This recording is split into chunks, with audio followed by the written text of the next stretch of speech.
So what does it really mean to be a citizen? It's so much more than just having a passport. At its very core, it's this constantly shifting question about who gets to belong to a community and, just as importantly, who gets left on the outside looking in. Let's dive into this idea of the expanding circle.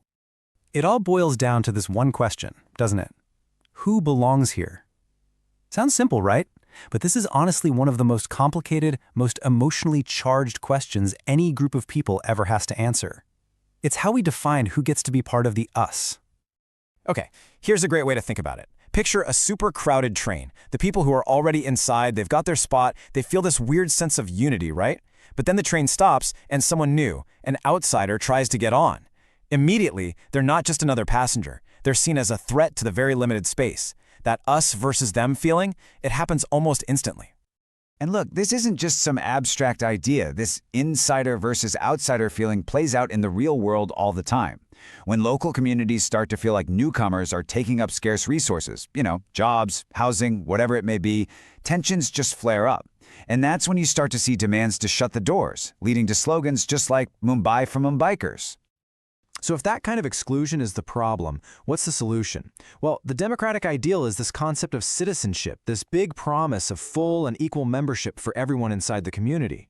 And this is the key part. Citizenship is supposed to be a guarantee. It promises that every single member of a state gets fundamental rights and protections. It's the idea that it doesn't matter who you are, where you come from, you're an equal member of the club, period. But our understanding of what those rights even are didn't just pop up overnight. A sociologist named T.H. Marshall had this great theory about how they grew in waves. First, people fought for civil rights, the basic freedoms of speech and belief. Once they had those, the fight shifted to political rights, the power to actually vote and have a say in your own government. And then, finally, the conversation moved to social rights, the idea that to truly be a full citizen, you need things like education, healthcare, and a basic level of economic security. But here's maybe the most important takeaway of all.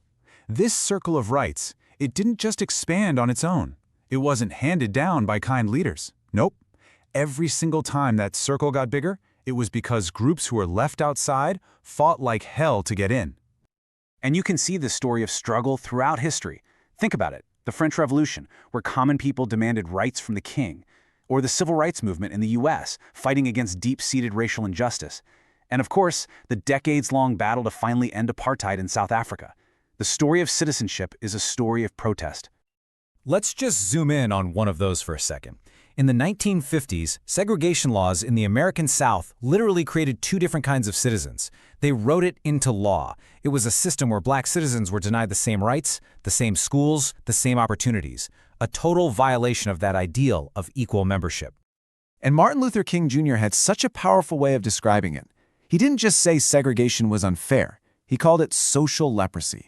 Just think about that term. It's not just a political problem anymore. It's a moral disease, one that leaves these deep psychological scars on people who are treated like outsiders in their very own country. Okay, now let's switch gears and head over to India, because there, the circle of citizenship expanded in a really interesting way.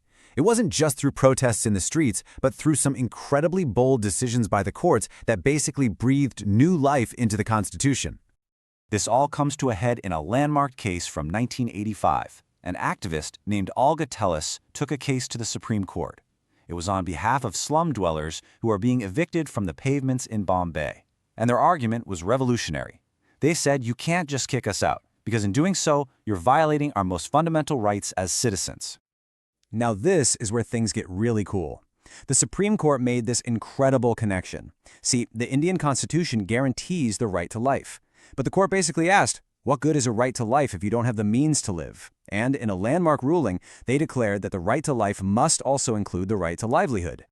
The impact of this on the ground was just huge. It meant you couldn't just come in with bulldozers and destroy a slum without thinking about how people were going to survive. It stretched a fundamental right to include economic security, giving some of the most vulnerable people in the country a powerful legal shield. It's almost like the court was pushing India into that third wave of rights that T.H. Marshall talked about, those social rights. The circle had gotten bigger once again. But the challenges never stop. They just evolve. And today, in our totally globalized world, the old idea of citizenship being tied to just one country, well, it's being tested like never before. I mean, just think about refugees. These are people who are forced to run from their homes because of war or persecution. The moment they cross a border, they fall into this kind of legal black hole, often stripped of the very rights and protections that citizenship is supposed to provide. And then you have stateless people. These are individuals who aren't recognized as a citizen by any country. They literally fall through the cracks of the international system. They're invisible. They can't legally work or travel or sometimes even get basic health care. These huge challenges are forcing us to think bigger. And that's where this idea of global citizenship comes in. It suggests that, hey, in a world this interconnected, our responsibilities can't just stop at our own borders. It's the idea that we have a basic duty to each other simply because we're all human. Which, of course, leaves us with one final massive question. From that crowded train in Mumbai all the way to the global refugee crisis, this struggle over who belongs is still going on. So in a world that is more connected than ever, we really have to ask ourselves, where does our circle of citizenship end? And who are we willing to fight to bring inside?